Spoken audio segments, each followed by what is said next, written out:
Hello, welcome to the Minimalist EDC. My name's Chris, and today we're going to take apart this guy right here. This is the Civivi Vision FG.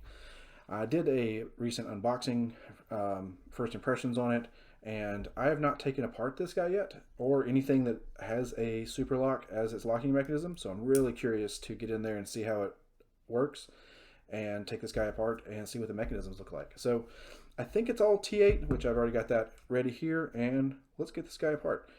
Looking at the pocket clip, I think it does have to come out because it is going to go into that back spacer there. I was hoping we could just leave that in the scale.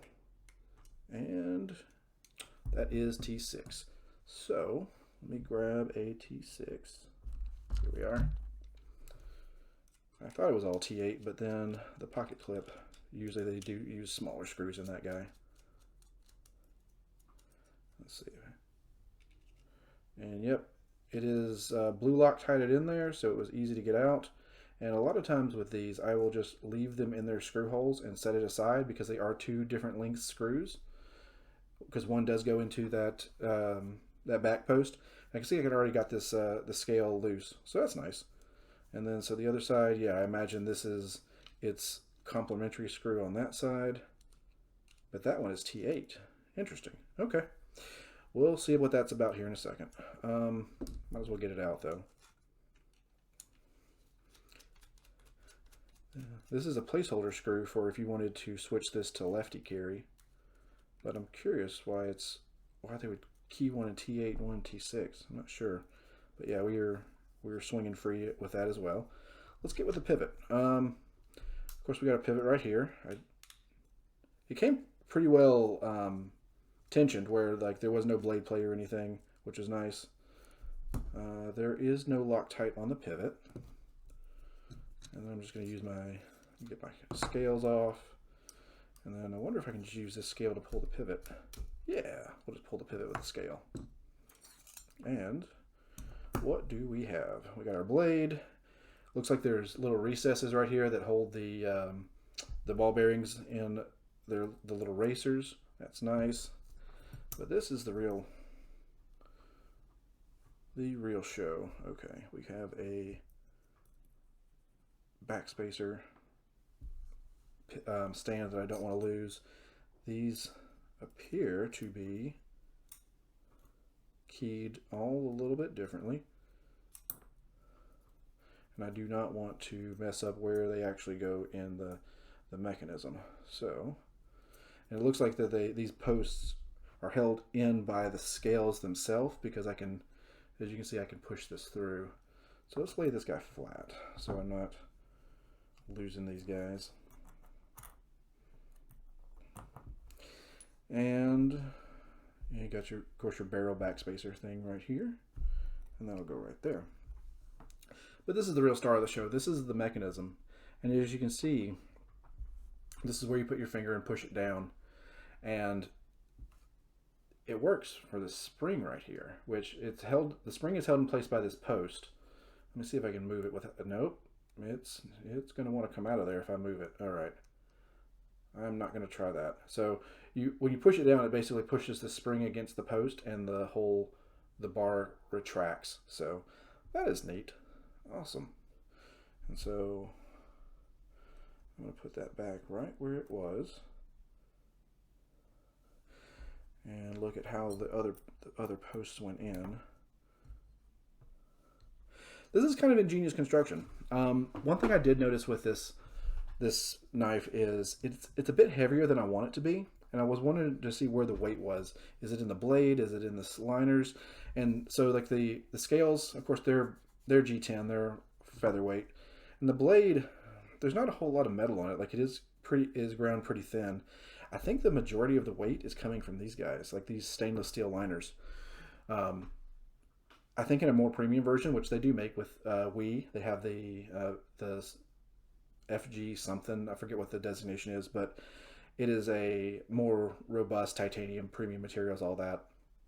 But these stainless steel scales, they do add weight. I would, in a perfect world, I think I'd like to see one or two more cutouts in these spaces, because they're not really providing structure, just to lighten the load a little bit. But I'm not a knife designer. I don't know how they balance these things. I just know I like my pocket knives a little bit lighter than this guy is, but it's pretty cool to begin with. So let's just service it a little bit. It doesn't quite need it. Like, it came quite fidgety and out of the box, but I'm just going to add a little bit of oil to the bearings. Very small amount, because like I said, it doesn't really need it. It's brand new. And then let's see if I can figure out how this goes together. I'm going to put all the posts on the same side of the scale. That way I can navigate them all together, because what I want to do is when I sandwich this, I want to flip this scale onto that one, and I don't want these little posts falling out. So got that one there, that one there. We got, this is our pivot, and I am just making sure everything goes back where it came from. I think this keeps that in its place. Problem is I don't remember which hole it came out of, but like I said, we're doing this live, so I can fiddle with it and see how it all comes together. I don't think it's that one, because the locking mechanism wouldn't work correctly. Doesn't feel like that one either. So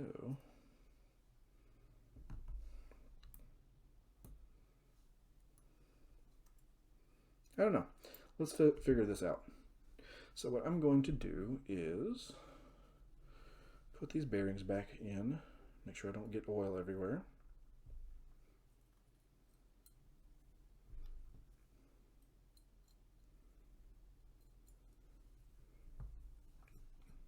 Very good. And then I am going to try to put this back together. So for these, it's always a fun puzzle when you get a new knife and figure out how to put it back together. So here's what I'm thinking. I don't think I ever needed to take this back scale off to take this apart. There's nothing connecting to it. So I'm going to put it back on for two reasons. One, it's going to make it a little bit easier to work with when I have the pivot in there. And two, with all these posts that can just go straight through, what I would like to do is make sure that they can't. And when I'm putting the knife back together, see that they just kind of fell right out of these holes.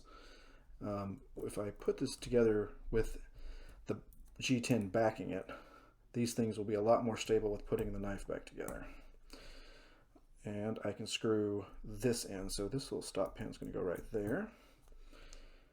And I'm going to get this barrel spacer screwed in. Give me just a second. This guy's being a little bit difficult. There we are.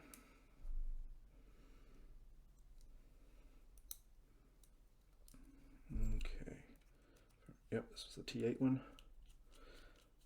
So the show side of the blade, I don't think this ever has to come out if you don't want it to clean this guy. And I believe the barrel is not free spinning, so it is keyed to this side, which is great. Okay, next we are going to get the blade back in there. So here we go. Get that situated. And you see how this stop pin puts the blade in its outright and locked position.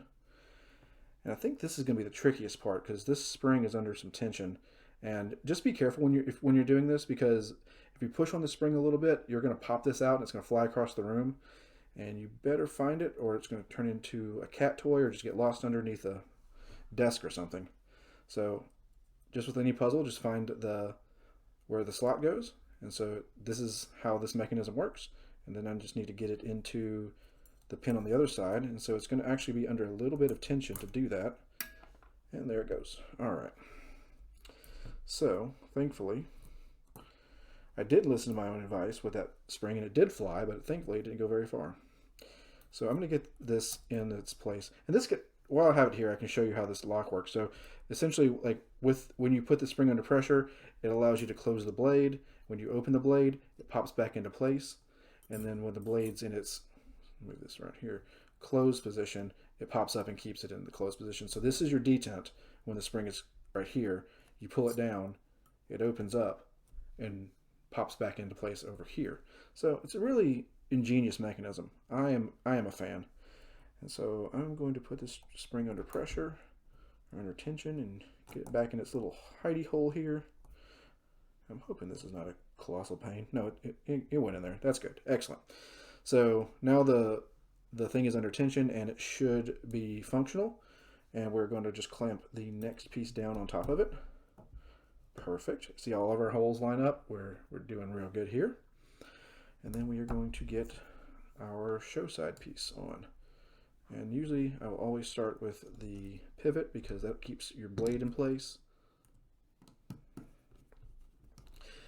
And I'm not going to Loctite it right now because I think I will take it apart a little bit later because I just kind of want to play with the mechanism and see if I can. I have some other springs down in my workshop. I want to see if place them with some other springs and see if any other different tensions make the knife work in a different manner.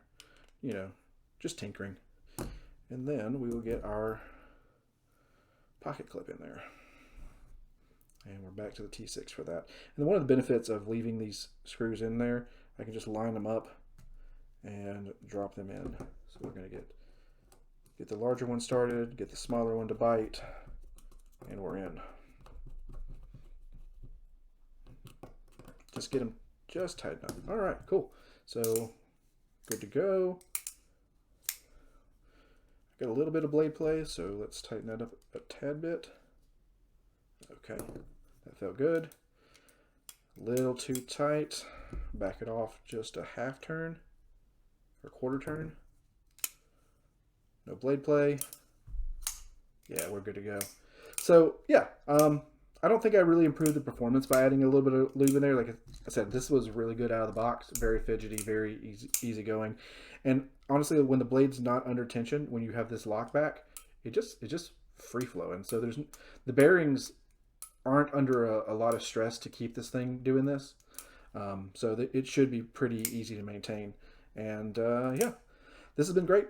Thank you for tuning in and liking and subscribing. My name is Chris. Y'all have a great day.